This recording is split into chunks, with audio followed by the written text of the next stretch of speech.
Dictation शुरू होगी 3 second बाद।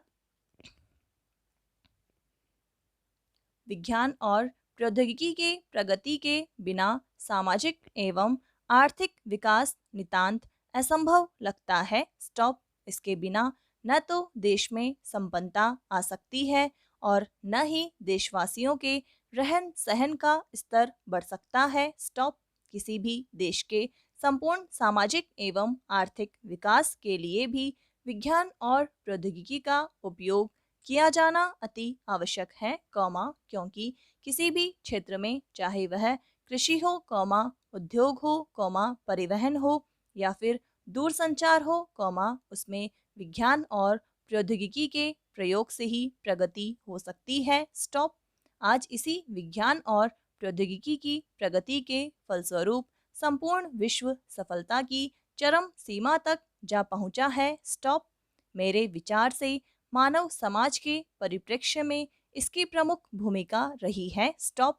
परिणाम स्वरूप हम खाद्यान्न उत्पादन, परिवहन, संचार, ऊर्जा, दूरसंचार, रक्षा, अंतरिक्ष, परमाणु ऊर्जा, महासागर शोध आदि जैसे महत्वपूर्ण क्षेत्रों में अभूतपूर्व प्रगति कर विकासशील देशों की श्रेणी में अग्रणी है। स्टॉप। पैरा। उदाहरण के तौर पर जब हमें आज़ादी मिली, तब हमारे यहाँ अनाज की बहुत कमी थी और अनाज विदेशों से आयात किया जाता था। स्टॉप। चावल बर्मा से मंगाया जाता था। स्टॉप।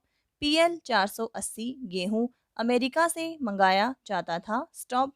अन्य देशों से भी मंगाया जाता था, लेकिन विज्ञान और प्रौद्योगिकी की प्रगति से हरित क्रांति का उद्भव हुआ और जबकि 1947 की अपेक्षा आज हमारे देश की जनसंख्या में बहुत बढ़ोतरी हो गई है। स्टॉप। हमारा खाद्यान्न उत्पादन भी आबादी के हिसाब से अधिक हो गया है और हम इस क्षेत्र में स्वावलंबी हो गए हैं। स्टॉप। आज हमारे देश से खाद्यान्न का निर्यात विभिन्न देशों को हो रहा है। स्टॉप।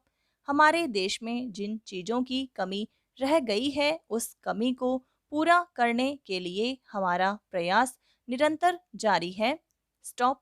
ऐसा संभव हो पा रहा है उच्च उपज देने वाली किस्मों के विकास से हम 10 गुना तक अनाज का उत्पादन कर सकते हैं। स्टॉप। पहले यह स्थिति खाद्यान्न उत्पादन में थी, अपितु फल, सब्जी और मुर्गी पालन के क्षेत्र में भी आ गई है। स्टॉप।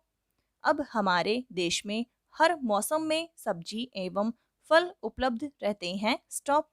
हिमाचल प्रदेश जैसा छोटा राज्य पूरे देश की सेब की मांग को पूरा करने में सक्षम है। स्टॉप। दिल्ली शहर में सेब कई बार टमाटर से भी सस्ते दामों पर बिकने लगते हैं। स्टॉप। इसी तरह अंगूर जो सिर्फ कश्मीर जैसे पहाड़ी क्षेत्रों में आता था, उसका उत्पादन इतना बढ़ गया है कि महाराष्ट्र, पंजाब, आंध्र प्रदेश, कर्नाटक, हरियाणा इसके मुख्य उत्पादक राज्य हो गए हैं। स्टॉप।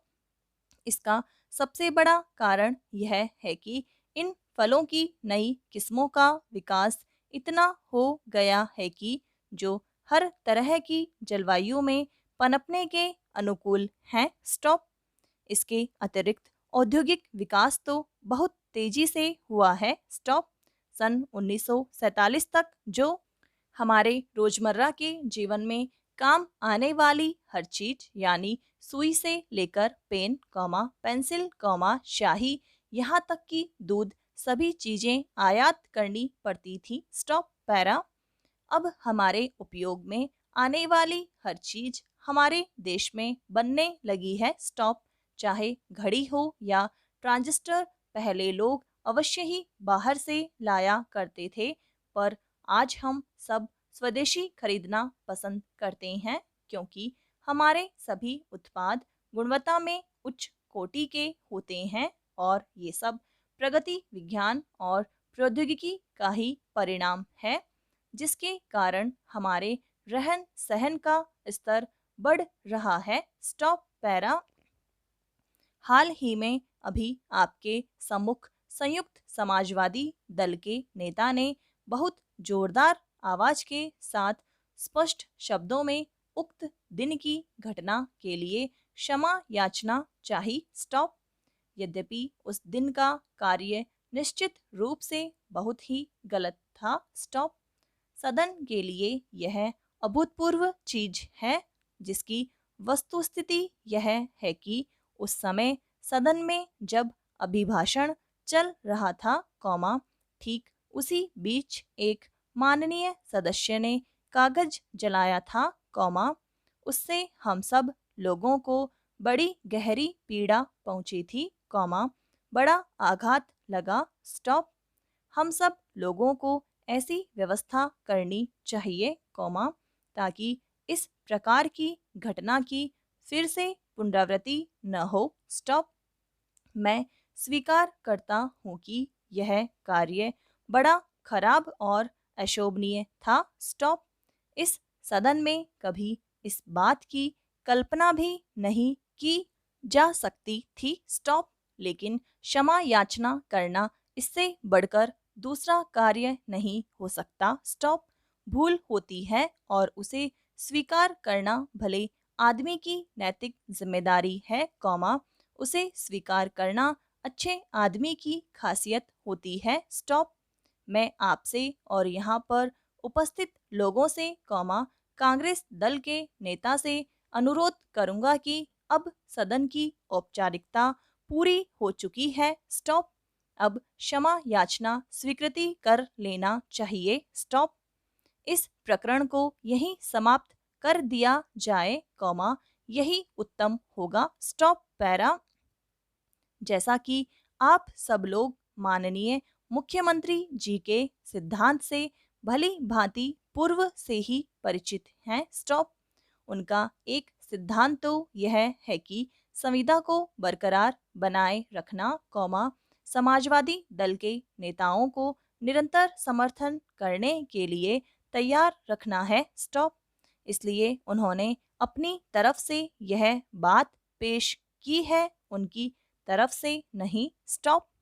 उनका दूसरा सिद्धांत भी आप जानते हैं और वह यह है कि वे अत्यंत गंभीर प्रकरण को भी बड़ा चढ़ाकर उजागर ढंग से प्रस्तुत करते हैं। स्टॉप। मुख्यमंत्री जी के दोनों सिद्धांत और व्यवस्था के बावजूद भी इस सदन की स्वयं अपनी कुछ आंतरिक व्यवस्था है। स्टॉप। मैं इसके संबंध में कुछ जिक्र कर रहा हूँ कि यह सदन बहुत सक्षम है, बहुत सजग है। यदि सदन में घृणित अपराध होता है तो उसके लिए उसकी भर्त्सना कर सकते हैं। स्टॉप। मैं व्यक्तिगत हैसियत से इस सदन में यह प्रस्तावित करता हूँ कि मुख्यमंत्री जी स्वयं तीव्रतम शब्दों में उसकी भर्त्सना करें, जिससे अच्छी परंपराओं का निर्वहन निकट भविष्य में हो सके। स्टॉप। विगत माह में जिस तारीख को 3 सदस्यों ने जो कार्य किया, वह फिर से न हो सके। स्टॉप। मेरे कहने की आवश्यकता नहीं पड़ रही है, उन्होंने तो स्वयं ही कड़े वाक्यों में कह दिया है कि यह निंदनीय कार्य था। स्टॉप। सदन के अंदर कुछ विधायकों में विरोधाभास अथवा विशेषाधिकार भंग होता है, दोनों के संबंध में बड़ा अंतर होता है। स्टॉप। गुजरे वक्त मुझे षड्यंत्र रचाकर फंसाया गया था, मेरे ऊपर दबाव डाला गया था। स्टॉप। महोदय, इनकी बात पर यकीन नहीं करना चाहिए। स्टॉप। मामला ज्यादा गंभीर हो, तो सदन के नेता का उत्तरदायित्व बनता है कि निष्पक्ष प्रणाली अपनाकर उनके खिलाफ कार्यवाही की जाए। स्टॉप। उन्हें संसदीय परंपराओं की ओर अधिक ध्यान देना चाहिए। स्टॉप। आपको सदस्य के आदत की जानकारी है कि वह असत्य बातें सभा में सभी के सामने निडर होकर करते हैं। स्टॉप। इन्होंने मेरे ऊपर जो आरोप लगाया था वह बिल्कुल सत्य नहीं था, बल्कि इन पर कार्यवाही होनी चाहिए थी। स्टॉप। मुझे मालूम है कि इससे सदन की मूल भावना को ठेस पहुंचती है, कॉमा, आघात लगा है, स्टॉप, अंत में, कॉमा, मैं उसके लिए तीसरी बार क्षमा मांगता हूँ, स्टॉप, समाप्त।